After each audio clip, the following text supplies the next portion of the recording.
Hello everyone, it seems like a lot of people struggle to play against the Sicilian. As it's an extremely popular opening, you should definitely have an idea in mind against it. So I'm going to be presenting you the Grand Prix attack.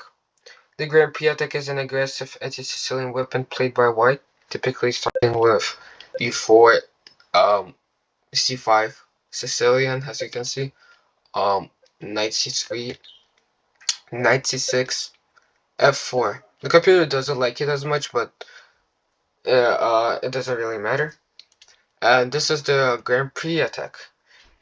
So the main idea of this opening is for white to build a strong kingside initiative by supporting the F4 pawn. They're preparing to launch an attack with knight F3, bishop C4, queen E1, even maybe, and castle. So the main line is E4. As you can see, already seen this. And here, your opponents might try to do the like sort of dragon variation as the Grand Prix attack, but they're trying to fake out their bishop just like in the dragon variation. Here, you just develop your knight on f3, Fianchetto. And here, a move I really like is bishop f5. So the best move for black is to go knight d4. You trade, and you just go back with your knight. That's pretty much it. As you can see, now your bishop's extremely strong pinning this pawn. You're gonna castle the very next move. You're gonna play something like d3. And yeah, this is extremely nice choice. Um, what if they play, for example, a6? Now this is considered to be a mistake, because you can just take, damaging their pawn structure. So now we got rid of the useless white squared bishop, and we're going to castle the very next move, and this is extremely strong. Don't you dare to go a4, well, bishop a4, because it can just go b5, trapping your bishop, and this is completely losing. The line is e4, c5, and instead of going bishop b5, you go bishop c4. Now, I don't like it as much because they can just play on the very next move, e6, making your bishop pretty weak.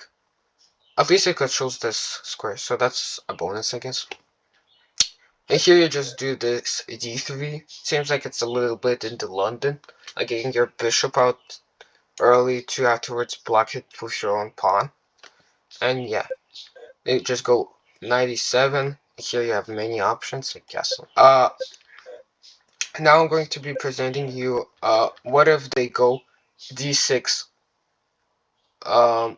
So you can just take space. As you can see, you just develop casually. And here, you can go bishop c4. You can go bishop g7. You can do the setup again if you want to, and castle.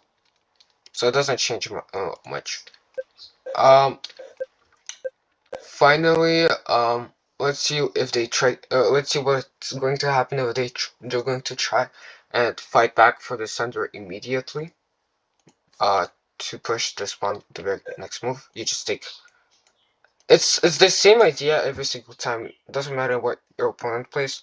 So this is why I really like the Grand Prix attack. They go d5. So the main line here is to go knight f3. They just develop your knight, and you pin the knight to the king, and they just develop their knight. So this is an extremely popular line, but obviously not all your opponents are going to play it. So I'm going to be showing you what if they looked at an engine and they're gonna play like top engine moves. So you're gonna develop your knight as usual, and the best move here is to kick away this knight.